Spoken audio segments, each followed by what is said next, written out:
Gemma. Oh, hi, How nice are to see you? you. I'm good, thank you. Will you introduce yourself for everyone watching at home? Of course I will. I'm Gemma Peters and I'm Chief Executive of Blood Cancer UK. And where are we today, Gemma? We're in a lab, and not just any lab. We're at Guy's Hospital, we're in a King's College London lab, and we've got some scientists working here, Blood Cancer UK funded scientists who are working on beating blood cancer.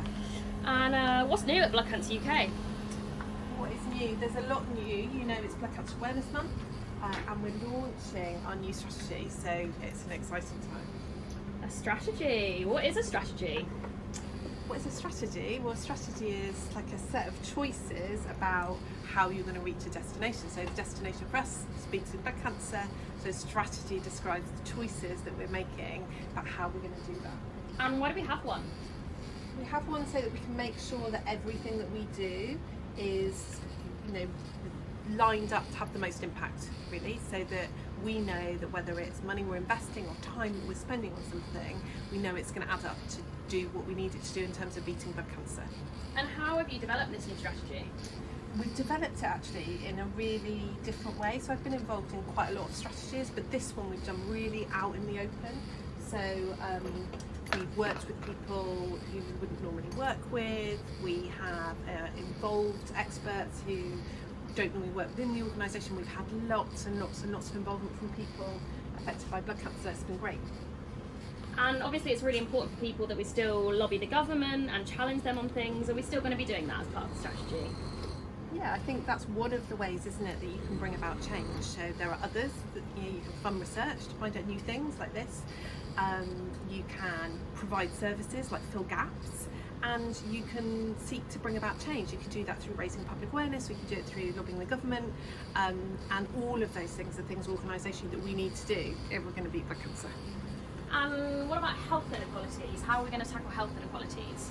It's so important, we're all about ending the day that anyone dies of their blood cancer, and at the moment the way in which you show up in the health system, like where you live, whether you've got other comorbidities, how much money you have, what ethnicity you are, whether or not you've got a disability, what gender identification you've got, where your sexuality is, all these things have an impact and can mean that you have a worse outcome.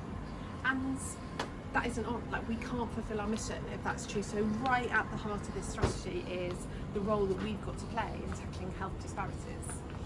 And what about your goals? What are your ultimate goals for this strategy? But the goal is simple, we are going to play a really important role in beating blood cancer, bring forward the day when nobody dies of their blood cancer. That is the goal of this strategy. Obviously you're our leader, you're the leader of Blood Cancer UK, but what leaders inspire you and why, and what sort of qualities are you going to take from them? We get inspiration from all over the place. Come on, let's go this way. Maybe Cicely Saunders would be a good example, not least because she's quite tied to this university actually. She's Cicely Saunders Institute of Palliative Care is at King's College London.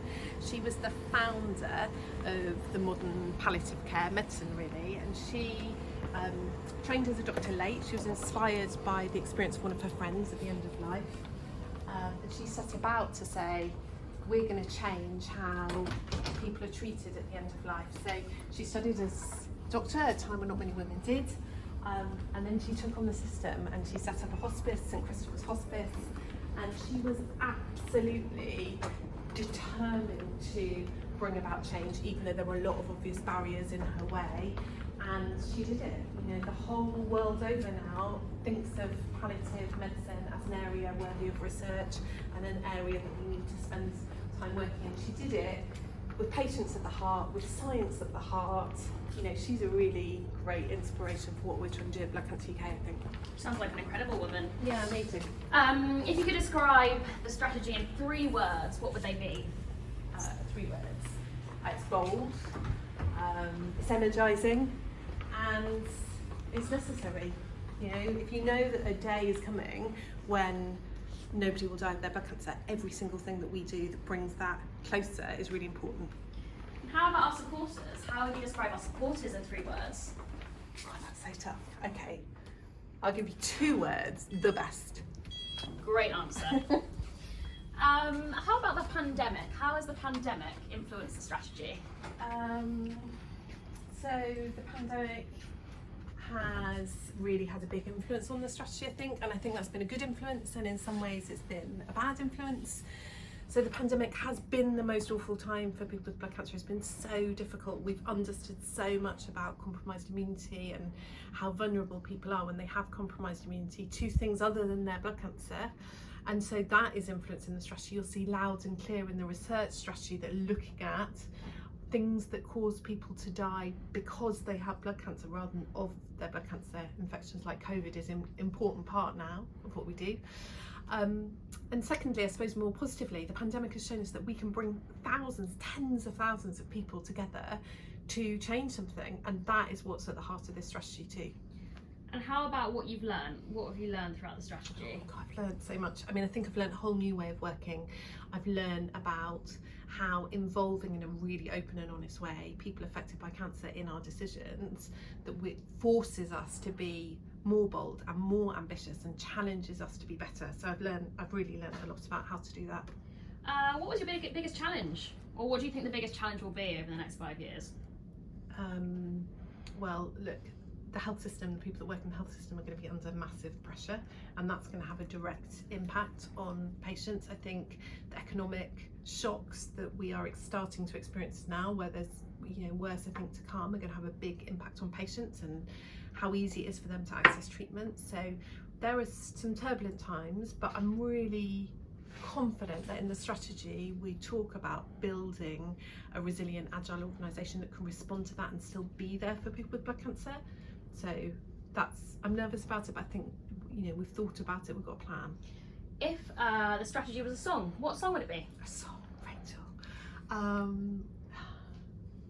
It would be something, it would be a rally call. It would be something like, get up, stand up, Bob Marley. It'd be something that says, come on, there's something worth fighting for here, and we've got to come together and fight. Great choice. Can you give me a verse?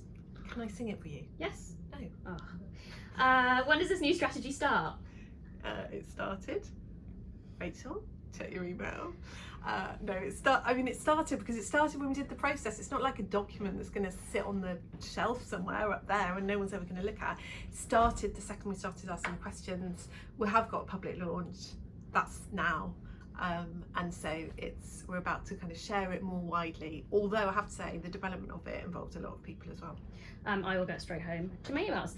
What are you most excited about over the next 5 years? I'm excited that we're going to play a part in something so transformational for so many families around the UK. That is an incredible opportunity for us. How about what you're most nervous about? I'm nervous that you're about to ask me to sing a Bob Marley song. I won't do that. I won't do that again. I've learnt my lesson. In an ideal world, where do you see Blood Cancer UK in 5 years' time?